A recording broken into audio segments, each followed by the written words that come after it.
भय भय सबको होता है, चाहे वो पशु हो, पक्षी हो या मनुष्य। वास्तविकता में मनुष्य भय को अपने साथ लेके ही जन्म लेता है। तो इस भय से भय कैसा? यदि भय बुरा भाव होता तो क्या इसे हम अपने साथ लेके जन्म लेते? वास्तविकता में भय हमें आगे बढ़ने के लिए प्रेरित करता है। अब देखिए, जीवन जाने का भय आपसे स्वयं की सुरक्षा करवाने का प्रयास करता है। अपमान का भय सदाचार की ओर बढ़ाता है। किसी प्रिय को खो देने का भय उसके लिए कर्तव्य पालन करने को प्रेरित करता है। किंतु ये भय बुरा तब हो जाता है जब आप इसे अपने ऊपर हावी हो जाने देते हैं, इसके लिए कुछ प्रयास नहीं कर पाते। इसलिए यदि इस भय को उपयोग में लाना है, आपको स्वयं इस भय के ऊपर हावी हो जाना होगा। तो तोड़ दीजिए भय की सीमाएं। अपनी आत्मा को छोड़ के किसी और के समक्ष सर मत झुकाइए और स्मरण रखिए,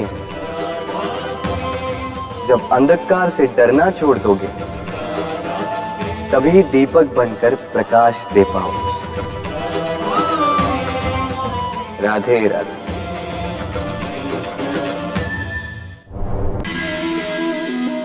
मनुष्य का स्वभाव है कमाना, संग्रह करना, फिर चाहे वो धन हो, नाते हो, संबंध या हो प्रसन्नता। परंतु क्या आपने कभी सोचा है, नियति ने यह संग्रह करने की प्रकृति मनुष्य में क्यों डाली?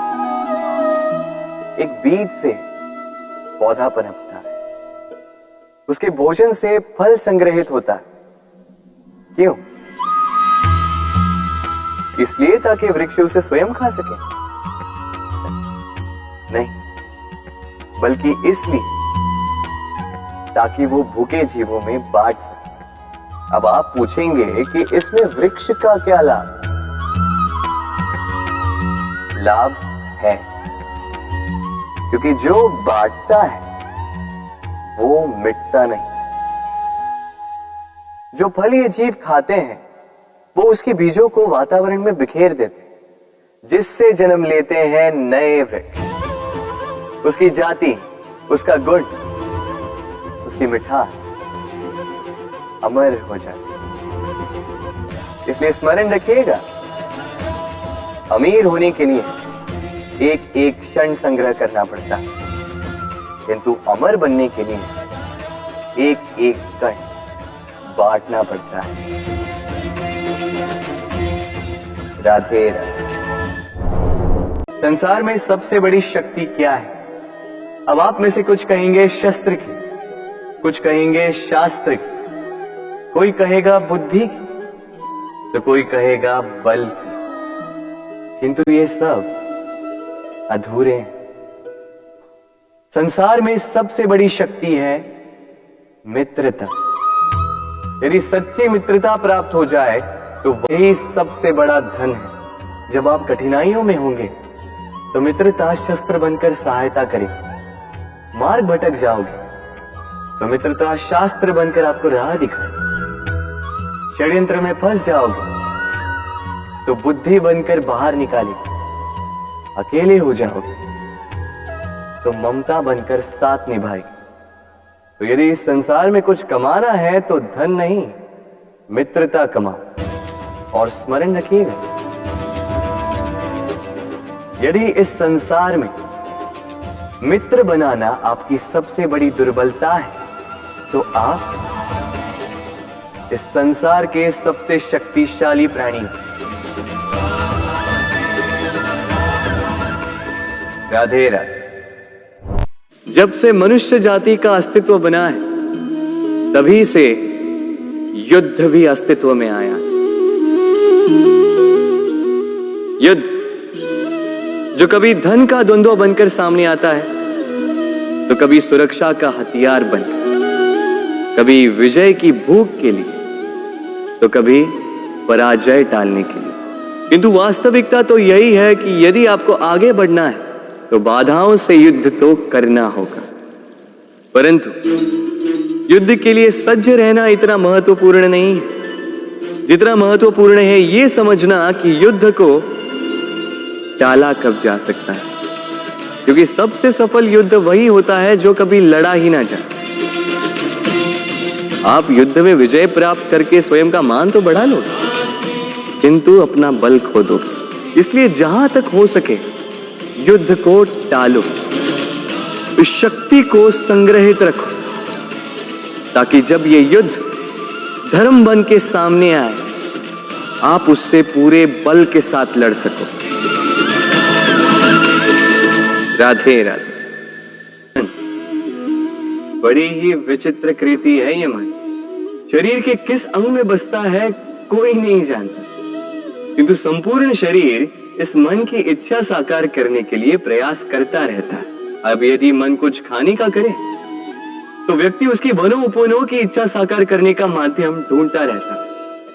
अब यदि मन किसी को शत्रु समझ ले तो व्यक्ति उसे नष्ट करने का हर संभव प्रयास करता है। अब यदि मन किसी से प्रेम करे तो उसकी प्रसन्नता के लिए हर सीमा लांघने के लिए सज्ज रहता है। परंतु जीवन सुखद हो इसके लिए आवश्यक है कि मन खाली हो। इस बांसुरी की भांति भीतर कुछ भी नहीं, न राग है न द्वेष, कभी तार छेड़ने पर स्वर निकलता है। इसी प्रकार मन को भी भावनाओं से मुक्त रखना आवश्यक है। स्मरण रखिए,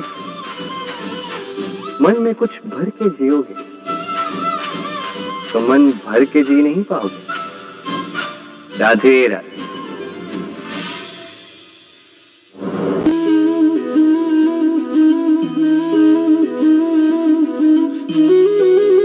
कितना सुंदर प्रतिबिंब है।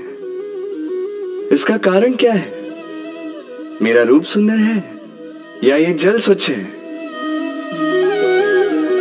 नहीं, ये जल स्थिर है, शांत है।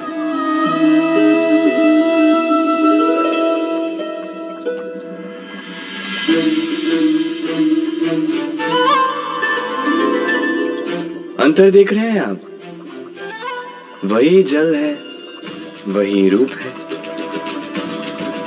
किंतु ये स्थिर नहीं है, शांत नहीं है, और इसी कारण मैं अपना प्रतिबिंब इसमें नहीं देख पा रहा। क्रोध के साथ भी यही होता है। यदि आप स्थिर हैं, शांत हैं, तो आप आपकी आत्मा को देख, सुन और समझ पाओगे, किंतु क्रोध इस आत्मा की पुकार को पी जाता है। इसलिए अपने क्रोध पर वश रखें। कहीं ऐसा ना हो कि मूर्खता के कारण जन्मा ये क्रोध आपको पश्चाताप के अंत तक ले जाए। राधे राधे।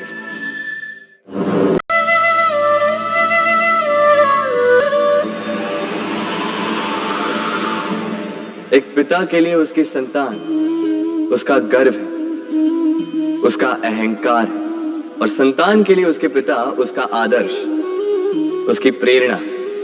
बिना कहे पिता संतान की हर इच्छा समझ जाता है और उसे पूरी करने की चेष्टा करता है। दूसरी ओर संतान सदैव प्रयास करता है कि अपने माता पिता को गर्वित करता रहे, किंतु ये बंधन एक स्थान पे आके टूट जाता है। तब जब संतान स्वयं की इच्छा से अपना जीवन साथी चुनना चाहे। क्यों? कारण है संवाद की कमी।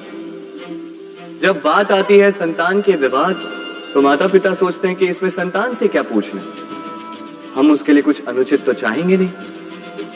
और संतान का यह मानना होता है कि उसका भविष्य चुनना उसका अधिकार है। दोनों आपस में दुखी रहते हैं, किंतु बात कोई नहीं करता। होना यह चाहिए कि माता पिता को उसी स्नेह के साथ संतान की इच्छा समझ लेनी चाहिए, और संतान को उसी विश्वास के साथ माता पिता को विश्वास में ले लेना चाहिए। एक बार संवाद करके देखिए, वर्तमान और भविष्य दोनों ठीक हो जाएंगे और मन प्रसन्न होकर बोले, राधे राधे।